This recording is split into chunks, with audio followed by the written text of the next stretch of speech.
It's Tanya and I'm here again with the weekly sketch challenge, and I'm just showing you the photograph I'm going to be using, and there's the sketch. It's by Arit Landgraf, and what I took from it is basically the background. She has that large star, and I wanted to use this gorgeous cut file that Kim Watson designed for the August Kits, and it's a free file. You can find it on the website. All you've got to do is register and you have access to not only this month's cut files but all the others as well. So there is quite a resource there, and this is just lovely, isn't it? It's all sorts of kites and they are strung together, and now I'm trying to decide what background paper I'm going to use. It's always a difficult decision, especially when you haven't created too many layouts with your kits, because you are spoilt for choice. You have so many. But I decided, because I wanted the cut file to pop. So I needed a fairly plain or neutral background, and that is why I chose that one, and I have already cut a bit off it. And then I thought, well, there's a clever idea, why not just attach that kite paper to the side there, and that is one that I used in my previous video. You would have seen it there.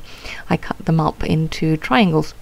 So yes, so I'm now deciding, right, I'm happy with the placement of my cut file, and I'm just going to lop a little bit more off of the paper because I wanted a bit more of the kites to show, because you know I'm going to tie in those colours onto the rest of the layout. And yes, I am now going to glue it all together, and yeah, this is so stupid. I mean, really think about it, Tanya.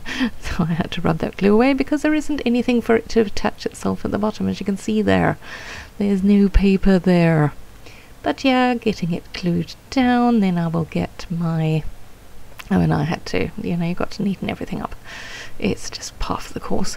I will get my cut file on there, and I'm going to do a little bit of bordering between the kite paper and my other paper. I briefly thought about this orientation as well, but I didn't like it. I preferred it that way. And where I have this off-cut strip, yes, so you don't see too much of it, but I cut off the green bits and then I stick it down. I'll show you later if I remember to point it out to you. But yeah, there's a bit of that paper there, and I'm going to cut that so that only the sort of pale pink is showing, and that allows the papers to blend and also to, you know, showcase themselves. There you can see it there. I've actually glued it down there. And now I'm going to glue my cut file down, and I'm going to show you I sewed. Oh my gosh, did I sew? I sewed all the way around. It took a little while, but I'm very pleased with how it came out. And I'm just lopping off some of the bits. And there we go, that's what I was referring to. I have pulled them up a bit, and later on I'm going to stick a bit of, oh, not glue dots, what are they, foam dots. I'm going to stick them behind there. That's a trick that I actually picked up from Kim Watson. I watched one of her videos recently. She designs a lot for the Hip Kit Club. She's actually the design team leader. So yes, she does a lot of that, where she takes her foam dots and she elevates some of her elements on her pages, because it adds interest. And yeah, I think it's a great idea, so why not use it? Whenever we see good ideas, we need to incorporate them into ours.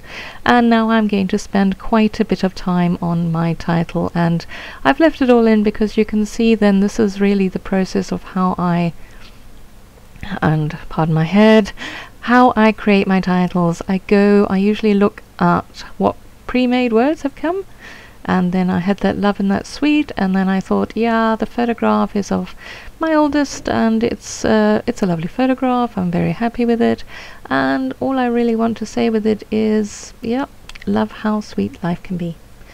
And that was, I usually look at my photograph and think of what the sentiment is that I want to portray, and that's how the title forms. And then I do change it up, and also the sweet, I wanted to get that candy cane, or whatever it is, that little little cart. Yes, there we go, let's call it a cart, because it's really cute, and I wanted to get it on the layout, and that's how I tied in the sweet as well. Well, I had the sweet, and that's how I tied that in. And I've got life, but that pink on the pink of of the cotton candy, it's too much. So you will see just now I'm going to change it up, and I'm going to put the blue down because you can't read the pink of the life when I put it on the actual die cut element. So yeah, that's the other thing you need to think about with titles. Not only does it need to be harmonious if you are using different fonts and different colors, you need to somehow tie them together. And you'll see I'm going to change it up now because it needs to read well. You can have scripty font and other fonts, you can have as many fonts as you like, but as long as it's harmonious. And yeah, that's where I'm going to change those pink ones up, and I'm going to bring the blue in because not only does it read better, but it also ties in with the B that I have there. So yeah, to my eye it just looks better, reads better, and it needs to be legible. You know, you need to be able to read your title. You don't want to struggle to try and work out what the title is on your page. And I do spend a lot of time on my titles because I love doing them, and I feel that it's an important part of my layout because I've said it over and over again, my titles are very much my journaling. So yeah, I do spend quite a bit of time. And I wanted to get the how because, you know, I've got love how sweet life can be, and I did not want the how to be too big. Wow, this is getting a very complicated explanation. And oh yes, those are very sticky. Once it's stuck down, it is stuck down. So I had to live with the fact that that little label sticker is squonk. It's probably good for me, you know. It's good every now and then to have something that's not rigidly straight. Go a bit with the squonkiness of it. So yeah, these are lovely. These came in a sticker sheet. I think is obviously Maggie Holmes as well, from a Carousel collection, and yeah, they work really nicely. And now you see I'm going to bring in the pink because I have a lot of pink on the layout, but the scripty love was too big, and so that's why I now bring back those really, really pretty pink and gold letters. And yeah, I think that worked well. You can read it. It ties in with the whole scheme of things, and yeah, so does that banner. Actually, I was really quite chuffed with my banner, I must say. And there we go. I'm getting a bit more of the carousel kind of themed elements on the page, and I figured I've got sweet on there, so I can put as many sweet related elements on it. And so the ice cream cone is going to get on there, but you don't actually see it in the end. But I know it's there, and I've used it, so I'm happy with that. And yeah, I'm going to glue down that Ferris wheel. I'm presuming it's a Ferris wheel. Yeah, I think so. Anyway, it's there.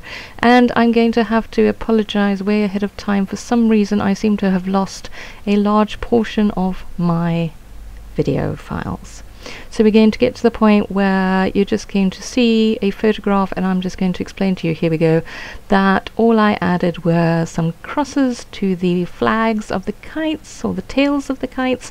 I got some pom-poms on there on the left hand side, as you can see, and I've dotted some hearts around the page.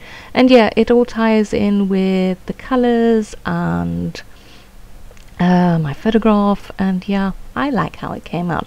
So I hope you enjoyed this, and once again I do apologize for not having enough of the recordings, but that's, you know, how life goes sometimes. So do pop into the Facebook forum and come and join us for this weekly sketch.